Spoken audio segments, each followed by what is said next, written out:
Muy buenas tardes. Hoy analizaremos dos casos. Caso uno, niño con enfermedad terminal y caso 2, adulto mayor con pérdida de memoria.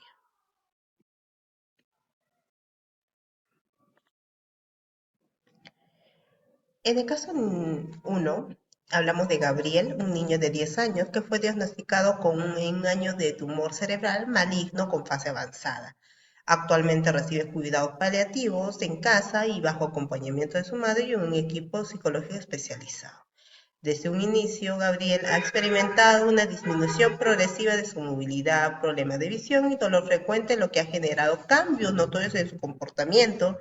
Principalmente ha mostrado rebeldía, negación y luego mostró un silencio repulsivo.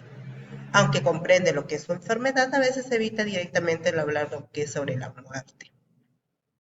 Y a veces se pregunta a algunos qué pasará cuando ya no está. En las sesiones psicológicas se expresa el temor de dejar a su madre, la tristeza de no poder volver al colegio. No obstante, interactúa con otros niños en el hospital o como voluntariados y muestra sentido de humor y deseo de protección. En el espectro de Gabriel, evaluamos de los factores biopsicosocial. En el factor biológico vamos a ver que hay una progresión de tumoral, en la disminución movilidad, problemas de visión, dolor frecuentes, crecientes, deterioro funcional, también hay con lo que es pérdida de gradual de autonomía física, propia de fase avanzada de la misma enfermedad.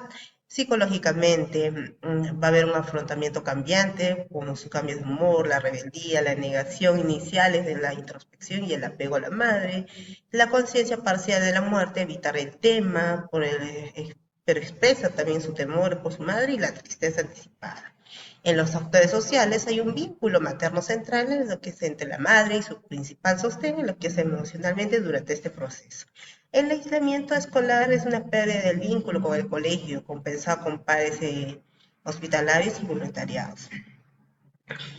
Vamos a ver que en este aspecto hay un 14% de las personas que requieren, realmente sufren este tipo de enfermedades, cuidados paliativos a nivel mundial y reciben efectivamente este tipo de cuidados paliativos y un acompañamiento especializado como lo que está recibiendo actualmente Gabriel. ¿Qué estrategias podemos utilizar? Comunicación honesta, gradualmente sobre esta enfermedad, respondiendo a sus preguntas con un lenguaje sencillo, sin anticipar lo que pregunta, dibujar, usar dibujos, escrituras, cartas, como canales que expresar su puesta a verbalizar. Validar también su tristeza y fomentar el tema de muerte o si lo evita. Y como segundo punto, fortalecer lo que es el vínculo madre-hijo, incluir a la madre en lo que es actividades, sesiones, para aliviar el temor de Gabriel, enseñar a la madre pautas de acompañamiento emocional de los cambios de conducta del niño. También habilitar espacios breves de contacto con el colegio, compañeros, como videollamadas y cartas. Y como tercer punto, estrategia es manejar el dolor y el bienestar físico integrado mediante una coordinación médica, control del dolor como base para el bienestar emocional, fomentar actividades significativas con bajo esfuerzo, dibujos, juegos voluntariados. También reforzar un rol protector con otros niños en el hospital. En el caso 2, hablamos de un Ernesto, un señor de 78 años, vive con su hija en el distrito de Lima. En los últimos años ha mostrado un deterioro progresivo de su memoria reciente y olvida dónde deja sus objetos. Y repite historias a diario y se desorienta al salir un solo. Antes era activo, participaba en lecturas, caminatas, desde que comenzó a notar olvidos, pérdida de memoria, la irritabilidad fácilmente no puede recordar algo, lo que ocasiona tristeza y se retrae. Se ha quejado de que ya no es útil y eso está solo. Su familia, aunque es preocupada, no siempre ha comprendido su situación. Su hija es muy sobreprotege, limita su autonomía, mientras que sus nietos evitan lo que es la interacción con él, por miedo de que se moleste. Solo los vecinos juegan ajedrez con él y siguiendo visitándole semanalmente, fue evaluado por un geriatra y le diagnosticaron cognitivo libre, recomendando estimulación cognitiva, acompañamiento psicológico y familia, que no ha iniciado interacciones por falta de desconocimiento y falta de tiempo. En este aspecto vamos a ver el 8% de las personas de mayores de 60 años con el Perú presentan algún tipo de demencia según estudios pues, de prevalencia. Eh, el deterioro cognitivo de don Ernesto es una etapa intermedia en la que va a estimular lo que es el aprendizaje oportuno porque retrasa su progresión en lo que es demencia. Es por eso que se evalúa estos factores biopsicosociales tanto en este aspecto también. En este caso, en el aspecto biológico, vamos a ver que es, como dice, deterioro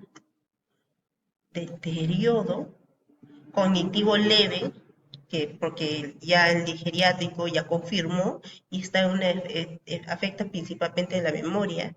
Hay una desorientación especial, pérdida de lo que es el salir solo, lo que compromete su seguridad y su autonomía. En el aspecto psicológico, la pérdida, iniciativa, abandono progresivo de sus actividades y antes disfruta lo que es como la lectura, y autonomía disminuida. Hay una irritabilidad y sentimientos de inutilidad, ya que no se siente útil.